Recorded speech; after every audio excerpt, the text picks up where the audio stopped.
Good evening, everybody. Welcome to this edition of Born Political. I'm your host, Joe Delacruz. If you missed the last show, you missed the first show. And Born Political, I described why I came up with the name in the last show, and I'm going to give you a quick review of why I did it because I think it's important. I think every human being has a political part of their being, whether it's, it doesn't really matter. You're always kind of advocating for yourself, which makes us politicians in a certain way. And last week I promised to dig down with the guest to figure out who Joe Delacruz was, and I asked my mom and interviewed her. It was great. I got a chance to ask my mother a lot of great questions that I would have never thought about hadn't I interviewed her.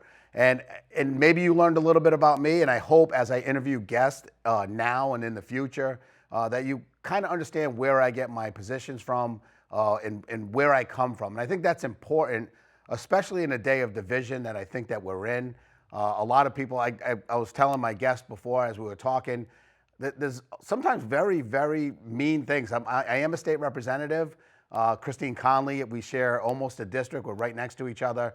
And some of the things that you'll see folks on Facebook write, not just about us, about all politicians, about people that are out there, a lot of them trying to make a difference, just being put in a box by people with easy snaring comments.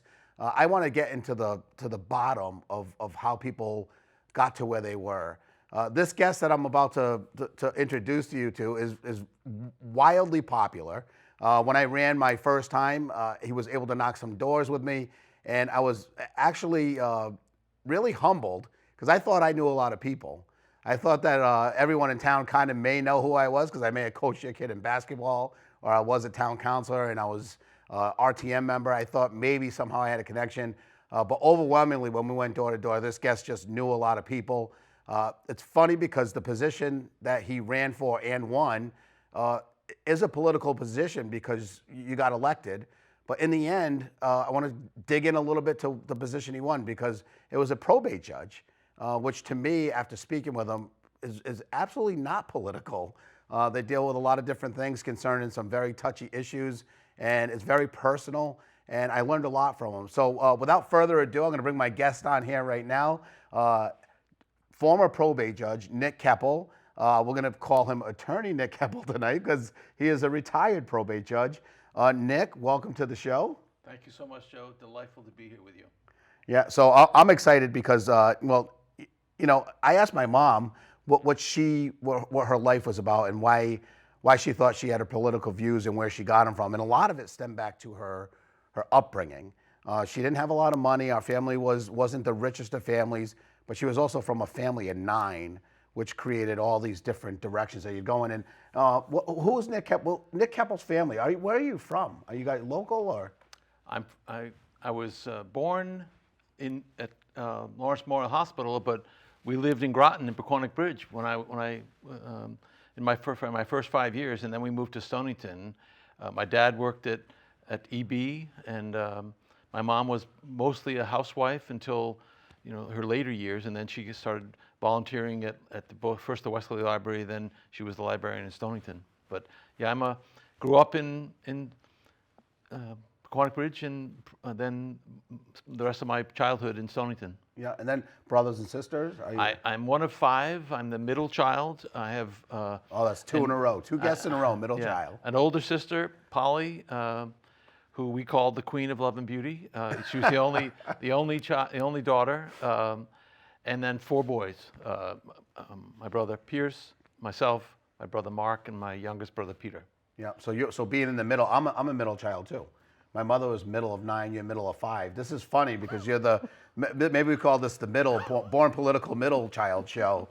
But do you think that had anything to do with maybe your political views or your outlook? Because you have the older brother and you have the younger brother, you're kind of expected to know certain things and not certain things. Yeah, I understand, though I have not researched, done the reading on it, but I do believe that birth order does make a difference. And I'm sure that being in the middle did affect my perspective. You end up being the mediator, which is probably one of the reasons I got into law and to some extent politics.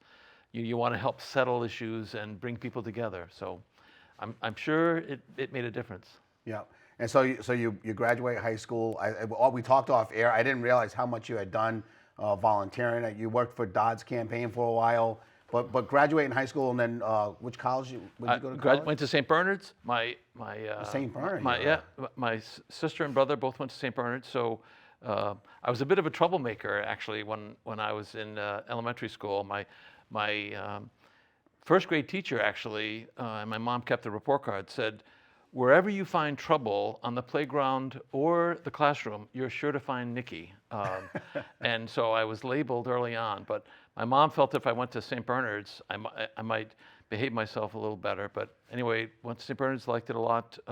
Went to Assumption College in Worcester, studied political science, then got my master's degree in political science from Drew University, then started a PhD program at UConn in higher education administration. And it was while I was in that PhD program that I started volunteering in Chris Dodd's, then U.S. Representative, Congressman Chris Dodd's Norwich congressional office. And Wow. that's really when my interest in, government crystallized. And but you're also an attorney. So where was that school? And Yeah, you do a lot, Nick. I know, but I didn't go to law school until my mid-30s. So I worked for Dodd for 4 years, and I worked for a National Science Foundation-funded nonprofit called the New England Innovation Group, whose mission was to help state and local governments throughout New England make more effective use of science and technology. Did that for 4 years, worked for Analysis and Technology for a couple of years, and then I started law school in the mid-'80s, and then ran for first selectman while I was in law school. Lost my first time, but got on the Board of Selectmen in Stonington, won my second time in 1987, and then the voters realized in 1989 I would be a better attorney than a first selectman, and so they voted me out of office. And then since then I've been an attorney, first at Sussman Shapiro in London. Then I had my own practice in Pawcatuck, and then 2 years ago I went back to and rejoined Sussman Shapiro. So that's where I practice now, out of our office in Pawcatuck. Well, I thank everybody for their service. If anyone that's ever served on a RTM or Wetlands Board, First Selectman, it doesn't really matter to me. I think it means that you're a person that tried to go out and help your community make something better, or you saw something that you thought you could make better. It's always exciting to talk to people because you can learn things from other people. And when I think about the judgeship, the probate judge, we appoint judges all the time as a legislature. That's part of my job, one of our biggest jobs. And there's a lot of animosity, a lot of pain. When we walk into the legislature and we're going to nominate judges, if you're a judge, you're in the middle of someone getting their kids or not getting their kids. You're in the middle of somebody having the right to make decisions for another person. These are so personal and can be so volatile that I think some of the most emotion that we see at the legislature is when someone feels like they were wronged in a court, or a judge didn't understand, or they made a wrong decision, and the immense responsibility that must be. And I really, was shocked to have a friend that we all think we have the friend that's completely all set and they have no problems. That my friend had passed, and the will was an absolute disaster. And we saw the confusion that it creates amongst everyone that's left behind. I got nervous. I have a young grandson. I have a daughter. I wanted to make sure things were going to be handled properly.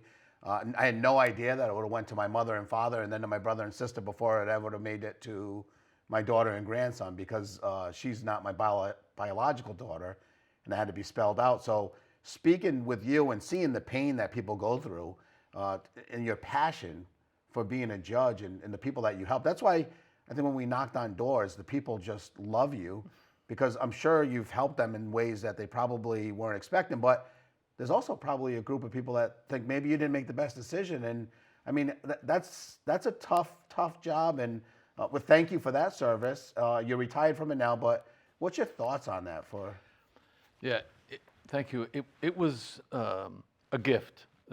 Serving for 10 years, serving the people from the four towns of Stonington, North Stonington, Ledger, and Groton. It was the best job I ever had. But you're right.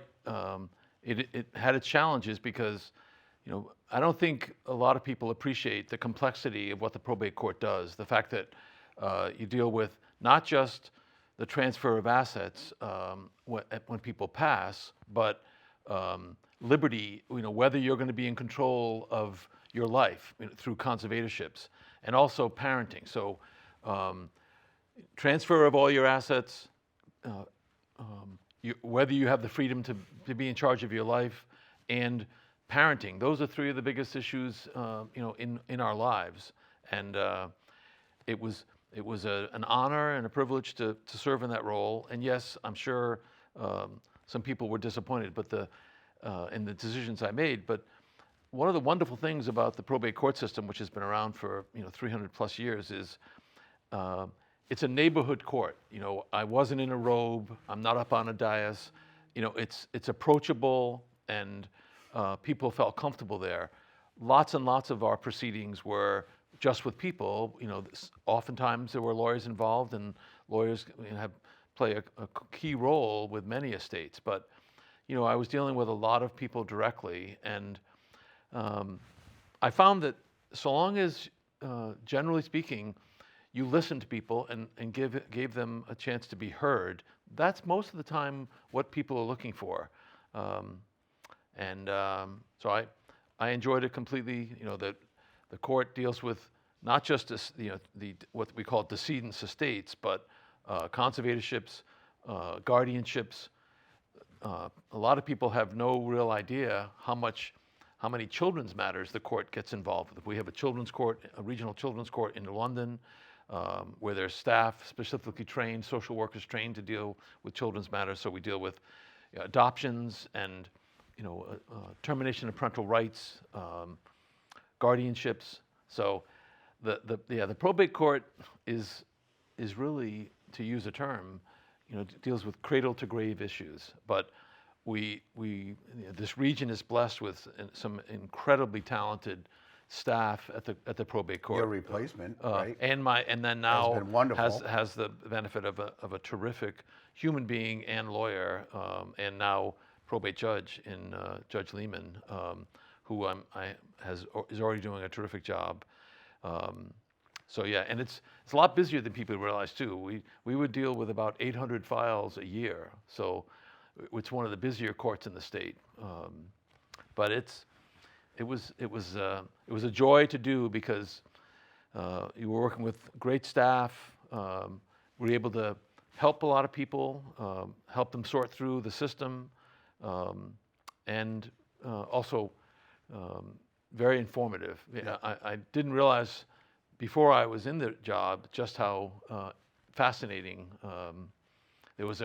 We had, for instance, a case of a person who I saw on the agenda that there was a trust, and it involved someone who'd been killed in the workplace, and the trust was set up for the person's kids. So I won't go into the details, but basically there was a human trafficking element. This person had been recruited for the job from overseas, and then her passport was taken from her.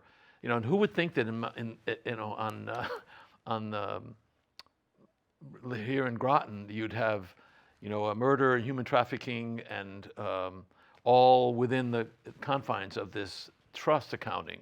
So there was oftentimes some very fascinating backstories to the files. It's amazing. It's amazing what people don't know what happens under our noses. The opiate epidemic comes to my mind. My wife and I, finding out about that, and probate judges have come in a lot in our state and in our country because of that issue alone. With the amount of folks getting addicted to opiates and taking away rights or trying to help people in a certain way. And I know it's very limited on what you can do there. But I go back to how we appoint judges. A lot of people don't realize that, but this is the one position you have is not appointed. It's something that you actually run for, which does make it political by nature because you are running and asking people for votes. Christine Conley and a lot of my colleagues are on the judicial committee, and for me to be able to call them and ask them their advice, because I can tell you, if you walk into the halls of the legislature and you walk by folks that go out there and spend day after day after day telling you not to reappoint Judge X, Y, or Z, because they took my kids away wrongly and the passion is there. But fortunately, because they do committee work, I get to speak with Chris Conley and say, hey, all those people out there asking about this judge or asking me not to re-support a nomination, where is that? And she says, she'll be very honest with me. They do these interviews for hours and hours and hours, especially if it's someone that's getting a lot of negative feedback. And a lot of times it all boils down to the judge making a decision where someone didn't have their kids or wasn't awarded whatever they wanted. And I think what people need to remember is you're just deciding on in applying laws that the legislature, that we the legislature made. And it comes down to a law question. But the compassion has to be there too, because you're dealing with those emotions. But the law's the law, right? And in a lot of those cases where people are upset, it can only, and if you really hate it, you have to change the law. Exactly. We learned early in our training for the probate court that probate courts are what called a statutory court. We only have the power that's given to us by the statute, and so there's a whole section of the general statutes that deals with probate courts, and we have to follow them to the letter. And yes, sometimes people aren't happy, but yeah, it's not always. But there were a lot of people who were grateful that the court was there, whether it's name changes. And I never would have anticipated, by the way, who would think that name changes would be so controversial? But we had some knockdown, drag out battles over name changes. And in that instance, the challenge there is there's very little law. There's basically one case that says we're supposed to do what's in the best interest of the child when we consider name changes. But I never anticipated that there would be so much controversy about name, where, a mom gives birth, the relationship between she and the father doesn't work out. So after a few years, she wants to change the name, but the father wants to keep the name. Hard to know when it's supposed to look out for the best interest of the child. What's the right thing to do, because and it's all on a case-by-case basis. You apply the facts to the law. But you could see that being an issue. I mean, I think in our family, there's a certain, and a lot of, the tradition-wise, you have a baby and the father gets to name it after, and that seems to just be the way it happens. But there's, that other parent, the mom that says, hey, I've been raising them. Why not name it after me and my family? Right. And I understand how passionate that, the force behind that. It's happened in our family. It's probably happened in most families, actually. But, when I did meet your passion for talking about fairness and probate, it struck me. In fact, when you were the probate judge, you actually did a docuseries at a library because you felt that folks were so uninformed about the court. I think ultimately, whenever you own a position, that you try to make sure people understand your position. Even when I talk about how we vote on judges, I think people need to know how we come to the decisions and what we're responsible for. And I think you did a great job on that. Going to the library, bringing in other lawyers that could help describe, what they may go through if they're going to get their parental rights away, or if they're just making a simple will. But I think you had great success. I mean, I know you're proud of it. It's something that you did, and tell me a little bit about that, going to libraries and making sure people knew what to expect. I think sometimes taking the guesswork out of things is the easiest way to get to people. Yeah, from when I first ran, I wanted to make educating people about the probate court process a priority. So right in my initial campaign material, I included, reference to, the probate court system's website. And then early on in my 10 years, people encouraged us to try to educate the public. And we worked with the Southeastern Connecticut Attorneys and Financial Planners Association, and agreed to create this 4-part series that we did at 6 different libraries. So there were, in each of the communities, there are 6 communities in the 4 towns that the Southeastern Connecticut Regional Probate District serves.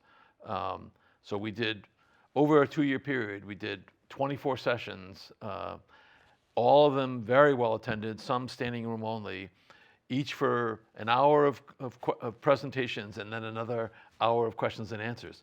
And people would have to be shutting the lights off to get people to go home because people really, really liked it. And they taped it, Groton TV, Groton Municipal TV taped it, and I think it still is available. We also made CDs that are in each of the libraries, so if people can still go back and use those. But people really appreciated the information. And it was called Demystifying Probate and Estate Planning because, probate and estate planning are a challenge because for a lot of people, they only deal with it one time in their lives at the end of their lives. And so a lot of people are unprepared. And then like any process, there's forms and a timetable. And for a lot of people, it's a labyrinth. It's just a challenge because they're unfamiliar with it. So we, well over 1,000 people attended the 24 sessions. It was just, an amazing. Well, it says a lot about what your program was and that people trusted you and they wanted they knew it was going to be good information and correct. And then I encourage everyone to go to the library and pick it up because if you want to know about it, the laws really haven't changed when it comes to probate. And when they do, they're very incremental. They're not changing things that wouldn't probably 90% of the stuff you talked about 2 years ago when you did it would still apply today. And it's only a half-hour show. I do want to talk to you a little bit about our political climate because I think it's part of the show. And what I'm really trying to get to is, how do we get past this bipartisanship? I mean, the partisanship in our country, not bipartisanship, because you're dealing with and maybe not always solving problems within families, because I know that sometimes they're very, very tough problems and they end up not talking to each other. We're seeing that in families now, but not because of children's rights or because of a divorce, but sometimes because of just politics. And if you're a Democrat or Republican, and I think we're in this paralysis situation where, before we used to just say, well, it's just the fringe.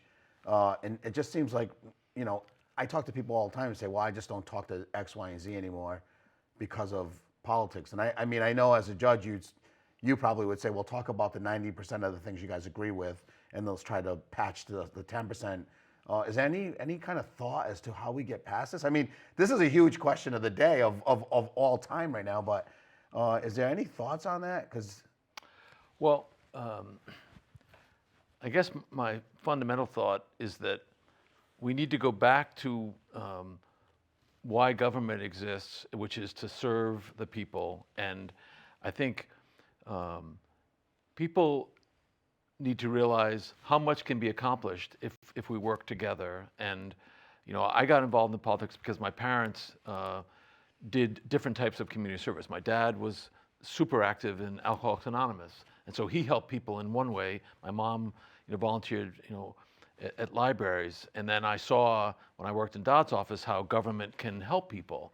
And then, through my lawyering and one of the things I do in my law practice is I represent multiple towns. And so I help the machinery of local government work to serve people. And I just think if we rather than try to advance an agenda, if we all focused on how can we make whatever level of government, state government, local government, federal government, how can we make it do its job better? And also realize, I think that people can accomplish more than they realize by being involved. And I think if folks just got involved with a focus not to advance a particular political agenda, but it got involved to achieve something specific, whether it's a community garden or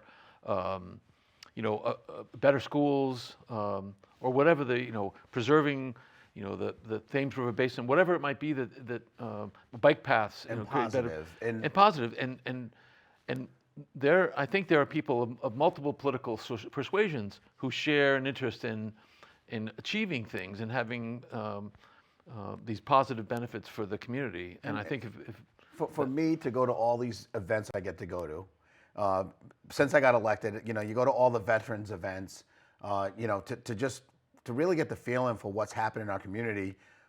We don't go to them just because we're elected. We go to them to show the people that we support what they're doing. And I think overwhelmingly, people don't understand how much good is happening. By human nature, I think what you just mentioned about the groups that are every group, everything you mentioned, there's a group that's pushing for exactly what you were just talking about. And the only way it will make the news is if something terribly goes wrong in that group, or someone, the treasurer took money from that group, or two people got in a fight in that group. The what comes to mind now, it made national news. The Glastonbury parent that punched a Glastonbury Board of Education member, but there were probably 2,000 other Board of Education meetings that night in our country, and I think people have to remember that the news is there to tell you the rare, the what's not happening everywhere, right? And when I went to see the Stonington field hockey team compete for the state championship at Weathersfield High School, there were like 30 volunteer parents, running the snack bar for that. And you were saying in our recent conversation we had about the group that gets together 4 times a year to give out $10,000 that alters the people's lives.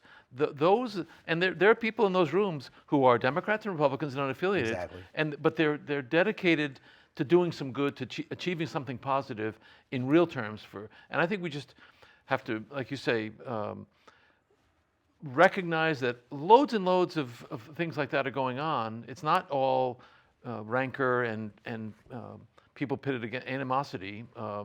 There's lots of wonderful things going on. Roll up your sleeves, get involved. There's so many wonderful things to be involved with. And the big message I have, based on my life experiences, it's astonishing what we can accomplish by working together. People think, oh, I can't make a difference. It's so untrue. An individual can make an enormous difference. I know because, I've been involved in a lot of different things, and you're one of those people. Well, through the work by teaming up my energies with a lot of other people, we've been able to achieve a lot of things. So I look to achieve some more things. Being elected in the last, this will be my running again for an election this November coming up. I've been very comfortable in the 2 districts that I've had and owned. I call it the Joe Dela Cruz hometown districts because I was raised in New London, been in New London my whole life. But here I find myself going from New London to Groton after this census and the political changes. Now I am going to be in Stonington, which I'm super excited about. I mean, I will still always support New London. I think that's the city center for our region where all people go to get services, and I will support that. I'm extremely excited to learn about Stonington. I knew through Groton because of the Board of Ed and all the other stuff I did. But and to have a partner like you to help me understand Stonington, I'm excited. We have about 30 seconds left, Nick. So just say we are over the moon excited to have you represent us in Stonington. We can't wait to have you serve us, and I can't wait to help have you meet some people in Stonington. And I think Stonington's going to be exceptionally happy that they have you as their advocate in Hartford. So can't wait for it. Former probate judge, my friend Nick Kepple. I want to thank him for coming on the show. Next week we'll have. We're figuring out guests as we go. If there's somebody that that would be a good guest on our show, or you want to see them interviewed locally, I'd be more than happy to do it. Just submit their name. I have my email right up there. You can do that, or just give us a call. Till then, Born Political. We'll see you a week from now. Happy. We'll see you before the holidays. So I'll get to say happy holidays next week. Great seeing you guys. Thanks for watching.